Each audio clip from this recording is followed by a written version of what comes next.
So Wes and I, we've known each other since 2nd grade, so we've been pretty close forever, and we have a small, tight group of friends, and it was easy going into it with him. So this little guy, not so much.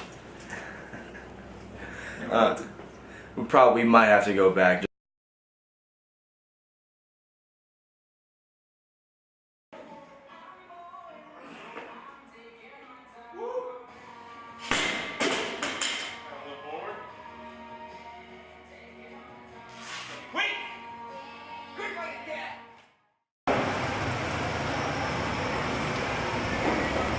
Typically, I wake up about 4:30 every morning.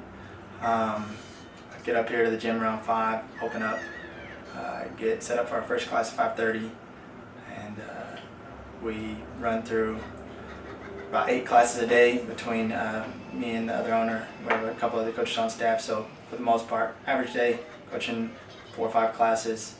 And squat further, right? I don't want to see where you're here. That's not efficient at all. Once you get real tall, elbows in tight, pull it down to the squat. Okay?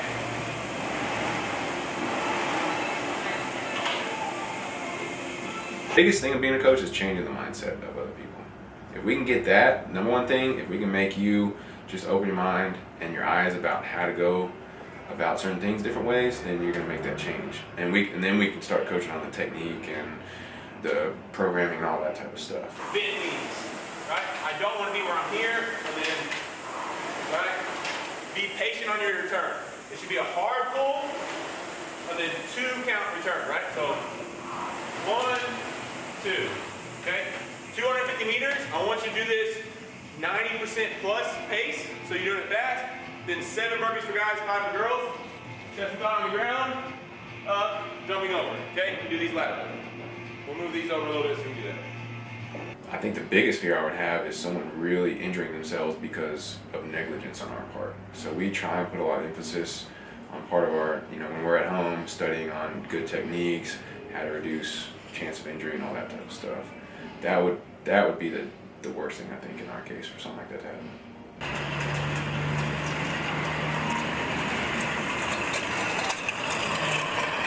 Grind of coaching, it's actually pretty hard. Weston's he's created his own Excel spreadsheets full of formulas and stuff to help him with, creating appropriate time caps and stuff.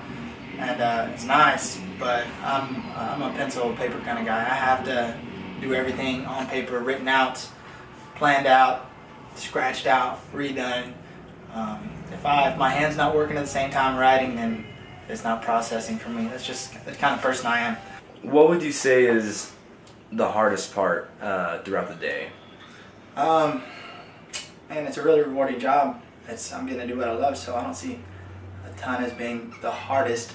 But the most demanding definitely would be the behind-the-scenes stuff. So the coaching side of it, that's the most enjoyable. That's what we're here for. That's our passion. All the behind-the-scenes, the finances, the marketing. It's the stuff that people don't see. That's the most time-consuming and tedious. So that's definitely the most demanding part of the job. Get back at the top. If you want to go back into a second one, come back down. When you're coming down on the kip, start with your feet in front of you in the sitting position. Right, then get back through. Ooh, into another. Hold on to the bar. Yeah, chalk up the other chalk. I quit a teaching career, teaching and coaching, to pursue this job. And I have a family and a mortgage, a little boy.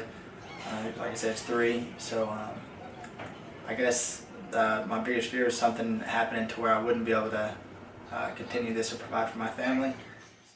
You have to have your business running smoothly, or smooth enough. But if I had to choose between making an extra $1,000 a month or $40,000 a year, whatever it is, or having a good business where our members and clients really enjoy coming to us and liking us, I would choose the second. Usually those two go hand in hand though, right? If you're providing a good service and people are enjoying what you're doing, then they're willing to pay for it, right? And it costs us money. It's not like trust me, we're not getting rich doing this, especially not right now. I definitely think I've grown as a person. And the biggest aspect is just from a business standpoint. Coming into this, Weston had the business background. But I graduated from A&M with a degree in psychology and a minor in English, so business doesn't come naturally to me. So there's a lot of learning that occurred throughout this year, and I think I've grown as a business owner a ton through this year. As a person, I've grown as well. It's a job that, I mean, you can't help but be super compassionate in this field. I mean, you just, well, I mean, we love our members. Our members are like family, and it's just, I think it's helped me grow as a person as well. Am I coming out of left field? Ooh, I'm a rebel just for kicks. I've been feeling it since 1966 now. Might be over now, but I feel it still. Ooh, I'm a rebel just for kicks. Let me kick it like it's 1986 now. Might be over now, but I feel it still. Got another mouth to feed. He's really open to learning. He's never really been exposed to the small business world, and I think, I mean, I'm pretty confident we're going to make it. And I'm happy I did it with him, and I would, if I ever do it again, I'd choose him again. I think CrossFit coaches and owners across the world now, you know, have a lot of respect for each other because we know what goes into that. But I could see from someone that's not an owner or doesn't see the behind the scenes every day that a lot of people kind of have a false sense of what goes on with as a CrossFit gym owner. A lot of people think it's just, you know, coaching a class and then working out all day, or, you know, drinking protein shakes and hanging out. Not the case. So that's something I think people underestimate, but across the community, I think people really have respect for each other. The making of the games would be a good personal, something I did for myself type of deal, but I think if our business is successful, it shows how much more I care about helping other people. I doubt I'll be competing in 5 years, because I'm 29 now. You know, I'm not going to have that much left in the tank by then.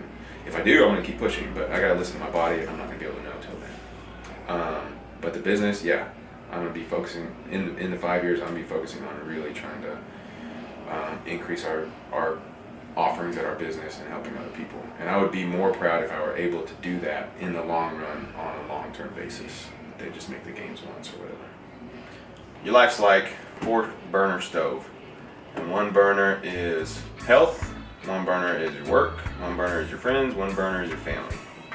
And so you only have a limited supply of gas. You can send the same amount of gas to all of them and you'll be mediocre. And if your goal in life is to have a balanced life, then you know there's nothing wrong with that. But if you want to excel in something else, you can't just add more gas to another burner. You have to take it away from them.